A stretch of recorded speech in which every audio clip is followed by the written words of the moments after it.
So I have quite a few requests about how to AFK Abyssal Savages efficiently for necromancy experience. Now I'm going to just say straight away, the way I am doing this, the Revo Bar that I'm using, totally the RS guy's thing. So I'm going to link his video in the description.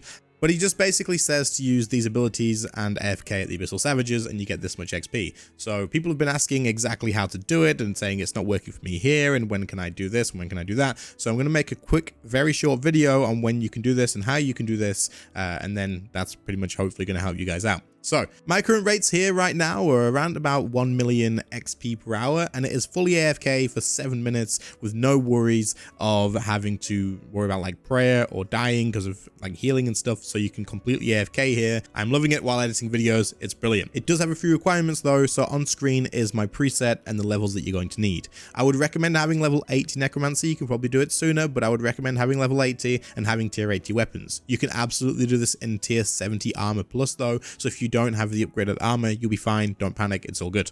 I'm using the Vampirism aura, which I reset every single time it runs out because it's a big part of this. I'm using the Blood Amulet of Fury. This is going to keep me alive as well. Very important to have too. And then other than that, I've just got my armor and weapons, and I have a Wen book with me too. I do have the Necromancy Zook cape. It's in the hybrid one, and this is a big part of the actual preset. But if you don't have it, I think it's still absolutely fine to use the same thing. I do believe you would just replace Death Skulls with the Undead Zombie as your first ability on the Revolution action bar. So we'll get to that when we talk about the bar. My inventory is just set up for a couple of hours of AFKing with overloads, super prayer renewals, but you could use salves and also aggression flasks as well. These are going to keep everything attacking you. And I bring a couple of brews for emergency healing. And then I'm using the penance powder, which is incredibly important. It's very, very important to use penance powder. And then I've also got an ancient elven ritual shard, an enhanced Excalibur for, again, a little bit of extra healing if I need it. And other than that, I am using a Blood Reaver with scrolls. The other thing to mention is I'm using the Prism of Restoration to keep my Blood Reaver alive. All this thing is doing is giving me a little bit of top up of health whenever I might need it. Again, this isn't necessarily needed.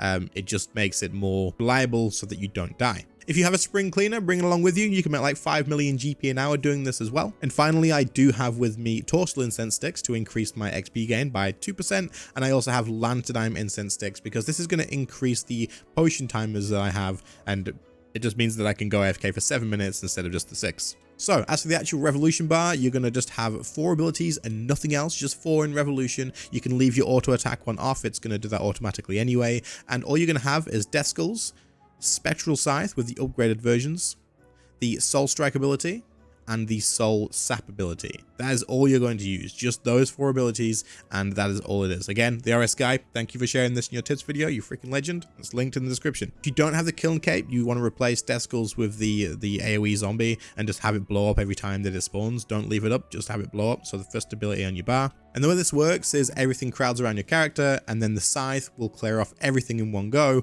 and then you just wait for them to respawn again. If you're using Protect from Magic and you're using Penance Powder, you will never run out of prayer here. You'll be absolutely fine. You don't have to worry about it. It's all good. As for where to stand, you can see on screen now the 2 locations that I would recommend. If you just hop through the world list, you can usually find somewhere pretty quickly. It doesn't tend to take that long, but there's other few places that you can stand too. I just don't really recommend them because you're going to be getting less XP per hour. I would just hop through the worlds until you find somewhere else. The spot where you can see me stood on the right hand side of this image is the best spot from my experience. This is about 1 mil an hour. And then the other spot that you can see the other guy on is around about, from my experience, like 850k, which is still pretty damn good. All you're going to do is go into these spaces and then use your overload and your renewal if you bring that, and then use an aggression potion. Make sure you've used your incense sticks, make sure Revolution's on and auto retaliate's on, make sure your Wen book is on, and just go AFK. Don't forget your aura, don't forget your Blood Amulet of Fury, and that's it. You can just AFK for 7 minutes here. You will completely wipe everything out. And there's only one thing left to mention, which is on the right spot, which is where you get more XP an hour. You have to worry a little bit about the Chaos Elemental wandering over and attacking you.